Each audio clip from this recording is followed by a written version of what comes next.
Good evening students. हमें इस video में यह देखना है कि डॉक्टर बाबू की मुखाकृति,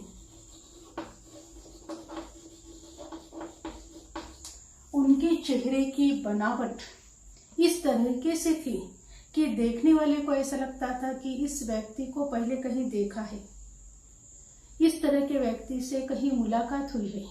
मुलाकात होने का अनुभव उनको महसूस होता था। उस पर उन्होंने ये बताया है कि उनकी मुखाकृति और उनके शरीर की गठन ऐसी थी कि देखने वाले को ऐसा लगता था कि इस व्यक्ति से कहीं ना कहीं मुलाकात हुई है और उस व्यक्ति का स्मरण उन्हें हो आता था। तो ऐसा क्यों होता था, इस पर महादेवी ये बताती है कि उनकी आकृति और उनकी वेशभूषा, उनका जो रहन सहन था, ये रहन सहन ग्रामीणों की तरह था, ग्रामीण की भांति था, एक भारतीय कृषक की भांति था। और इसलिए देखने वाले को ऐसा लगता था कि इस व्यक्ति को कहीं देखा है। उनका स्वभाव, उनका रहन सहन, उनके बोलने का तरीका ये शुद्ध सामान्य भारतीय की तरह था या सामान्य कृषक की तरह था। वो भारतीय कृषक का पूरी तरह से प्रतिनिधित्व करते थे और उसमें से उनकी प्रतिभा के साथ साथ उनकी बुद्धि भी झलकती थी। दिखने में तो वो सामान्य लगते थे, पर उनकी व्यापकता के दर्शन भी उसमें से होते थे। और यहाँ यह बताया हुआ है कि व्यापकता संवेदना की गहराई में स्थिति को बनाए रखती है। मतलब उनकी व्यापकता में उनकी सामान्यता की नजर आती थी, उनकी सामान्य, उनका जो स्वभाव है वो नजर आता था, और उसी में से उनका जो असामान्य व्यक्तित्व है, उनके दर्शन यहाँ होते थे। अब लेखिका ने बताया है कि उनकी वेशभूषा ये बिल्कुल सादगी भरी रहती थी। वेशभूषा की तरफ उनका ज्यादा ध्यान नहीं रहता था और उनके वेशभूषा की जब हम चर्चा करते हैं तो अनायासी हमें उनका निजी सचिव और उनका जो सहचर है चक्रधर, इसका अनायासी स्मरण हो आता है। अब चक्रधर, इनका स्मरण क्यों हो आता है, इसके बारे में लेखिका ने यहाँ बताया हुआ है कि डॉक्टर राजेंद्र प्रसाद कई वर्षों तक मोजे पहनते थे। उन मोजों में से 5 उंगलियां निकलने लगती थी। जूतों को वो इतनी बार पहनते थे कि वो जूतों के तलवों में छेद हो जाते थे, वो तलवे घिस जाते थे। और ऐसे जूते और मोजे उनके पहनने के बाद उनका जो निजी सचिव था, जो सहचर भाई था, वो चक्रधर, वो उनको कई वर्षों तक पहनता था और पहनने में कृतार्थता महसूस करता था।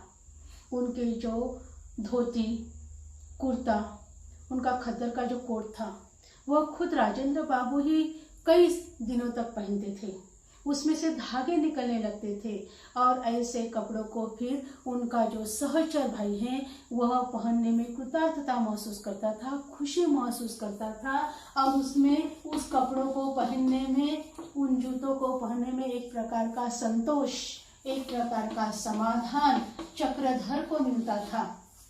तो लेखिका उस पर यह बताती है कि उसकी संतुष्टि को देखकर, उसकी कृतार्थता को देखकर लेखिका यह कहती है कि ऐसा स्वामी सेवक, ऐसा गुरु शिष्य मैंने अपनी जिंदगी में अभी तक नहीं देखा। अब हमने पहले यह देखा है कि डॉक्टर राजेंद्र प्रसाद को रेलवे स्टेशन पर महादेवी वर्मा ने अभिवादन किया था, लेकिन यहाँ उनका निकट संबंध 1937 में महादेवी वर्मा के साथ आया, जब महादेवी वर्मा ने प्रयाग में पहली महिला विद्यापीठ महाविद्यालय की स्थापना करने की सोची और उसके शिलान्यास के लिए डॉक्टर राजेंद्र प्रसाद को बुलाया गया था। उस समय महादेवी वर्मा को इस बात का पता चला कि उनका जो परिवार है वह संयुक्त परिवार है और उनके बेटों की बेटियां, उनकी पौत्रियां, जिसको नातिन कहते हैं हम, 15-16 उनकी जो नातिन हैं वो उच्च शिक्षा नहीं प्राप्त कर पा रही है क्योंकि उस तरह की सुविधा नहीं है। अगर महादेवी वर्मा उनको अपने संरक्षण में ले ले तो यह जो उनकी पौत्रियां हैं वह कुछ विद्या प्राप्त कर सकेंगी। तो महादेवी वर्मा ने उनके अनुरोध को स्वीकार किया और पहले बड़ी फिर छोटी ऐसे एक के बाद एक उनकी पौत्रियां वहां प्रयाग में छात्रावास में आकर रहने लगी और विद्या प्राप्त करने लगी। तो कभी कभी दादाजी और दादी मतलब डॉक्टर राजेंद्र प्रसाद और उनकी पत्नी यह वहाँ अपने पौत्रियों को जब मिलने आते थे उस समय महादेवी वर्मा का निकट संपर्क डॉक्टर राजेंद्र प्रसाद के पत्नी से हुआ। तो उन्होंने कहा कि वो इतनी सरल, इतनी ममतामयी, क्षमामयी, दयालु थी कि उस सच्चे अर्थ से वह धरती की पुत्री नजर आती थी। अनेक सूत्रों की ऐसा लगता था जैसे वो अनेक सूत्रों की सूत्रधारिणी हो, कई संबंधों में उन्हें जैसे पिरोया गया हो और राजेंद्र प्रसाद के सहधर्मिणी होने का पूरी तरह से योगदान वो देती थी और उनके कदमों में कदम मिलाकर वह चलती थी। बहुत ही सरल, बहुत ही निर्मल उनका स्वभाव था, ऐसे महादेवी वर्मा यहाँ दर्शाती है। उनके पत्नी के बारे में, डॉक्टर राजेंद्र प्रसाद के पत्नी के बारे में वो यह कहती है कि वो बहुत ही सरल, सादगी भरी उनकी जिंदगी थी। जब डॉक्टर राजेंद्र प्रसाद की शादी हुई तब उनकी शादी बहुत कम उम्र में हुई थी और उनकी पत्नी ने बालिका वधू के रूप में उनके परिवार में पदार्पण किया। डॉक्टर राजेंद्र बाबू का परिवार यह जमींदार का परिवार था, सम्राट परिवार था और उनके परिवार की यह परंपरा थी, रिवाज था कि कई घंटों तक जो दुल्हन रहती थी, जो परिवार की जो बहू रहती थी, वह घूंघट निकाल के कई घंटों तक एक आसन पर ही बैठती थी। उसी तरह से इनके पत्नी को भी उस परंपरा का पालन करना पड़ा। उसका परिणाम यह हुआ कि उनकी जो रीढ़ की हड्डी है वो इस तरह से झुक गई थी कि युवती होने के बावजूद भी वो अच्छी तरह से खड़ी नहीं हो पाती थी। महादेवी वर्मा इस उदाहरण से यह बताना चाहती है कि डॉक्टर राजेंद्र प्रसाद ये सेवाभावी तो थे ही, देश के लिए उन्होंने अपना तन मन धन तो अर्पण किया ही था, लेकिन उनकी पत्नी भी उन्हीं के अनुकूल थी।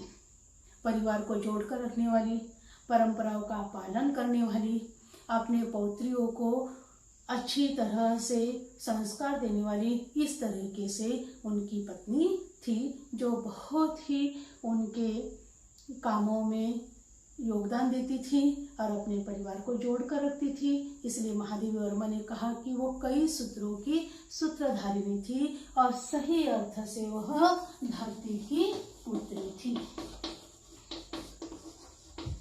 इस तरीके से महादेवी वर्मा ने डॉक्टर राजेंद्र प्रसाद के अच्छे गुणों पर प्रकाश तो डाला ही है, ठीक उसी तरह से उनके पत्नी के भी अच्छे गुणों के बारे में यहाँ पर बताया है, जो बहुत ही श्रेष्ठ गुण है और जमींदार के परिवार के लिए वह कितनी संस्कारी थी, वह कितनी अच्छी तरीके से वह रहती थी, यह भी यहाँ बताया हुआ है। बाकी का भाग हम अगले वीडियो में देखते हैं। धन्यवाद।